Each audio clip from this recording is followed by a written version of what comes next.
Boa tarde. Hoje eu vim apresentar o trabalho do meu grupo. A gente vai falar hoje sobre salame e salaminho. Nossos integrantes são a Ana Luísa, a Ana Manuela, a Cassiane, a Júlia, a Larissa, o Marcos, a Tamires, que sou eu, e a Poliana. Então, a gente entende como salame na legislação um produto carne industrializado obtido de carne suína ou carne suína e bovina adicionados de toucinho, que é o ingrediente principal do produto. Ele é um embutido que pode estar em envoltório natural, como por exemplo uma bexiga de bovino, ou artificial, feito de colágeno. É um produto curado, fermentado, maturado, defumado ou não e dessecado. Cada tipo de salame é feito de uma maneira diferente, por isso é difícil a gente englobar numa produção geral, como uma regra para todo tipo de salame. Mas eles fazem parte da mesma família, que é de salsichas de porco, e passam pelos mesmos processos de produção. O salame ele é diferenciado pela finura da carne moída e da variedade de especiarias e temperos usados no processo. Aqui a gente tem uma base que foi feita através da legislação.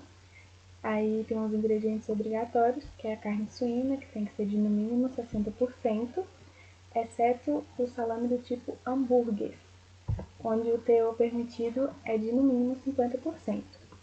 Temos o toucinho, o sal, o nitrito e o nitrato, que estão aqui como conservantes. Os valores máximos e mínimos aceitáveis da atividade de água, por exemplo, o máximo é de 0,92%. Da umidade, o máximo é 40%. Gordura, máximo 35%. Proteína, mínimo 25%. E carboidratos totais, 1,5%. O salame, ele tem inúmeras variações, como eu já disse. E os temperos são diferenciados para agradar todo mundo. Mas, tradicionalmente falando, ele é feito de carne bovina ou suína e bovina. Podem ter acréscimos de carne de frango e coração bovino, vinho, sal e especiarias.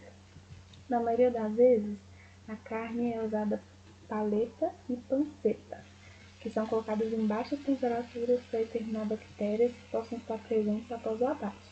A gente não quer dar um ambiente propício para a proliferação de bactérias patógenas ou que vão danificar o produto.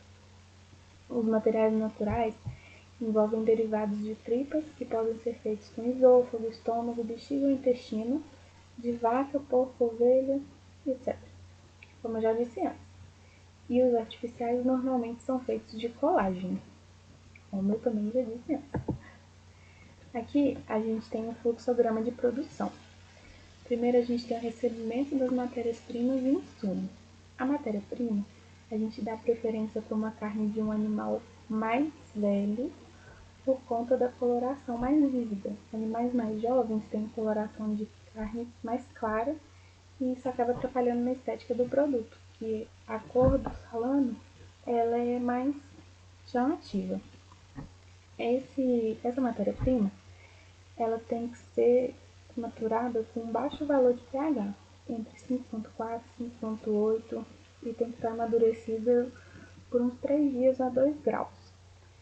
Se a matéria-prima tiver baixo pH, isso auxilia no processo de produção. Por quê?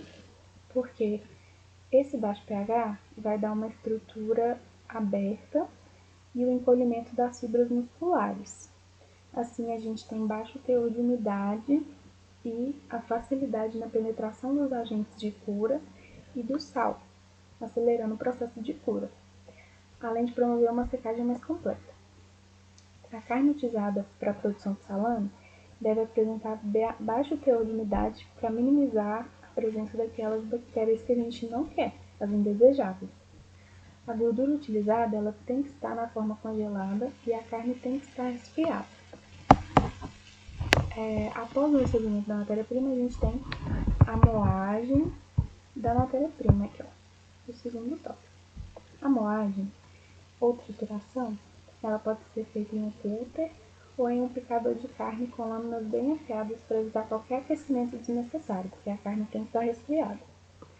A adição dos ingredientes pode ser realizada no próprio cooler ou na misturadeira. Após isso, a gente tem a mistura dos temperos e condimentos, que condiz com o tipo de salame que a gente está querendo produzir. Logo depois, a gente tem o embutimento. Eu coloquei aqui para vocês a foto de uma embutidora. Essa aqui não é a vácuo, ela é a pistão.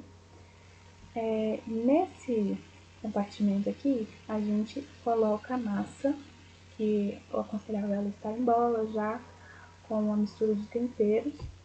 E logo embaixo a gente tem o pistão, aqui. Aqui, nesse cano, a gente coloca as tripas, para a massa sair por aqui, e assim ser formado o nosso salame. Aqui tem um cilindro que sobe com uma pressão que, se eu não me engano, é um botãozinho que fica aqui. A massa sobe e sai por aqui formando o nosso salame. Assim é feito o embutimento. O embutimento é um processo que a gente introduz a massa, como eu já disse, coloca no equipamento e sai no minuto. Depois de ser jogado para cima do pistão, ele sai pelo cilindro e sai pelo pico. As embutideiras a vácuo são compostas de um grande funil coletor no qual se dispõe uma vareta que mexe a massa, evitando sua condensação. A massa é impelida por pressão até o orifício de saída onde está a tripa. É assim que funciona a embutideira a vácuo. Eu expliquei a por pistão. Esses equipamentos têm capacidade média de produção entre 6 e 9 toneladas por hora. Durante a tarefa de embutimento, as máquinas e os os equipamentos, eles têm que estar secos, do mesmo jeito que as mãos do funcionário também têm que estar, para evitar o aparecimento daquelas bactérias indesejáveis assim. As tripas mais utilizadas são as artificiais de colágeno, porque assim a gente tem melhor aproveitamento, melhor rendimento, não é uma coisa que vai ficar cedendo, tá trocando sempre. Algumas delas são impermeáveis à água e à fumaça. Elas são usadas em produtos carnes que não serão secados nem defumados. Depois disso, a gente tem a secagem e a maturação. A massa tem alta atividade de água. É um meio para o desenvolvimento e crescimento dos micro-organismos, inclusive deteriorantes. A maturação, devido à alta possibilidade da massa estragar, é a etapa mais sensível durante o processamento do salame, porque aí a gente pode ter perda do produto. Durante a maturação, a gente ocorre a formação de cor, o desenvolvimento da liga da massa e o desenvolvimento do aroma. Então é aí que a gente tem a formação de todas as características que acompanham o salame. A maturação dura em média de 3 dias a 1 semana e depende dos aditivos adicionados.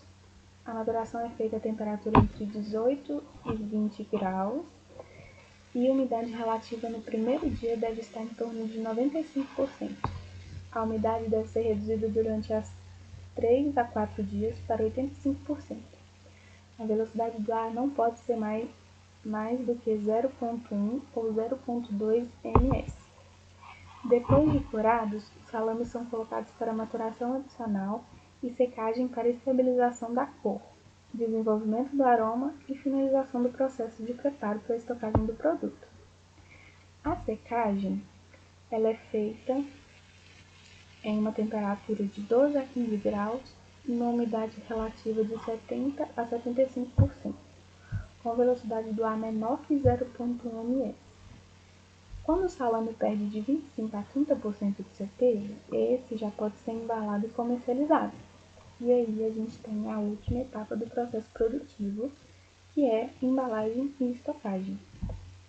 O produto tem que ser embalado com material adequado para as condições de armazenamento, que lhe confiram uma proteção apropriada contra a contaminação. O produto poderá ser exposto no ponto de venda em temperatura ambiente quando fechado. No caso de subdivisão ou embalagem a vácuo, o produto tem que estar em temperatura de refrigeração. Aqui a gente tem umas curiosidades características do salame, que eles eram produzidos, né, por camponeses italianos na Roma Antiga. E seu nome tem origem em latim, que descreve mistura de carnes salgadas. Por ser uma carne salgada, ela foi muito importante em épocas em que a gente não tinha a existência de geladeira. Então, a gente conseguiu conservar esse tipo de alimento por muito tempo. A salamaria é o local onde se faz o salame. No Brasil, o salame é conhecido como embutido de carne suína moída e salgada. E na Itália, o salame é uma designação genérica para todo tipo de embutido produzido com carne suína, como presunto, copa, passenta, mortadela e fiambre. Aqui a gente tem os tipos de salame. Tem o salame milano, que é preparado com alho, pimenta, noz moscada e é produzido em Milão, na Itália. O salame italiano, ele é produzido com carne moída suína e bovina e o toucinho e apresenta tempero de alho, coentro, noz moscada e aroma natural de alecrim. O salame alemão é feito apenas com carne suína selecionada e toucinho, adicionado de temperos e especiarias como alho, pimenta preta, apenas carne suína. Salame do tipo hambúrguer. Assim como o salame calambres, ele tem o maior calibre entre esses produtos e é comercializado em meia peça. Ele tem temperos como páprica doce, pimenta malagueta e cebola. E o último, o calambres. O principal é o calibre e a pimenta calabresa, que é o que dá o nome para ele.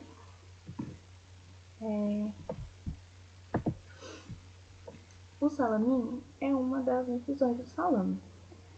Ele tem os mesmos ingredientes do salame italiano, mas o sabor é mais suave. Isso é devido ao tempo que ele gasta no preparo. O preparo do salaminho gasta menos tempo do que o salame normal, o que confere um sabor mais suave e de menor calibre, até 55 milímetros. A presença de mofos é característica e é consequência natural no seu processo tecnológico de fabricação. É um produto curado, fermentado, maturado e secado. Aqui eu explico a diferença, que o salame tem um sabor mais forte e demora cerca de 50 dias para ser curado. O salaminho possui um sabor mais suave, graças a seu processo de cura que demora apenas 30 dias. Além disso, o salame é maior e contém uma porcentagem de gordura maior. O salaminho contém mais proteína, que a gente confere aqui. Os ingredientes obrigatórios continuam o mesmo, que é a carne suína de no mínimo 60% do produto, toucinho, sal, nitrito e nitrato. Os valores máximos e mínimos aceitáveis da atividade de água é 0,90%, da umidade 35%, da gordura 32%, a proteína 25%, que é mais alto do que o do salame, e o carboidrato total 4%, que também é mais alto que o do salame. Na legislação a gente encontra que o tempo de maturação varia de acordo com o processo tecnológico, o acondicionamento é de acordo com a embalagem, que dá uma maior condição de armazenamento, que dá maior proteção. O aditivo e o coadjuvante de tecnologia são de acordo com a legislação vigente, isso varia. Os contaminantes, eles têm que estar abaixo dos limites estabelecidos pelo regulamento vigente e as práticas de higiene têm que estar dentro do Código Internacional Recomendado de Prática de Higiene para Produtos Carnes Elaborados. Nome grande.